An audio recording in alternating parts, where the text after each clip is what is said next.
વડોદરા શહેરના ward number 6 એટલે કે વડોદરા શહેરના સ્ટેન્ડિંગ કમિટી ચેરમેન શીતલ મિસ્ત્રીના વોર્ડમાં વોર્ડ ઓફિસથી 300 મીટરના અંતરે વરસાદી કાચની ગટરના ઢાંકણાની બિસ્માર હાલત છે। આવી જ રીતે આ રોડના ઉપર બીજા 3 થી 4 ઢાંકણા એવા છે કે જેની પરિસ્થિતિ આવી જ છે। વડોદરા મહાનગરપાલિકાની એક નીતિ થઈ ગઈ છે કે જ્યાં તક કોઈ દુર્ઘટના ના ઘટે ત્યાર તક એ લોકો કોઈ કામગીરી શરૂ કરતા નથી। પ્રી મોન્સૂનની કામગીરી ફક્ત ને ફક્ત કાગળો પર ચાલી રહી છે।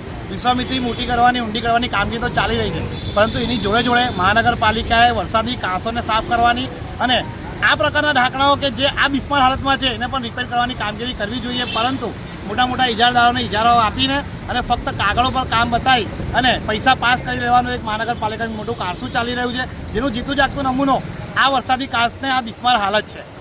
અમારી તંત્રથી એ જ અપીલ છે કે વડોદરા મહાનગરપાલિકા જલ્દથી જલ્દ આ કાંસોની અને આ ગટરોની તાત્કાલિક ધોરણે સમારકામ કરે, કારણ કે વડોદરા મહાનગરપાલિકા જો આ જલ્દથી જલ્દ આ કાર્ય નહીં કરે તો વડોદરાના નગરજનો કે જે હજારોની સંખ્યામાં આ રોડથી અવરજવર કરતા હોય છે, કોઈક એક નગરજન આ ખાડામાં પડે અને એને મોટું નુકસાન થાય તો એનું જવાબદાર પછી પાલિકા જવાબદારી લેવા તૈયાર નથી થતી। એ પણ આપણે પાછલા દિવસોમાં જોયા છે।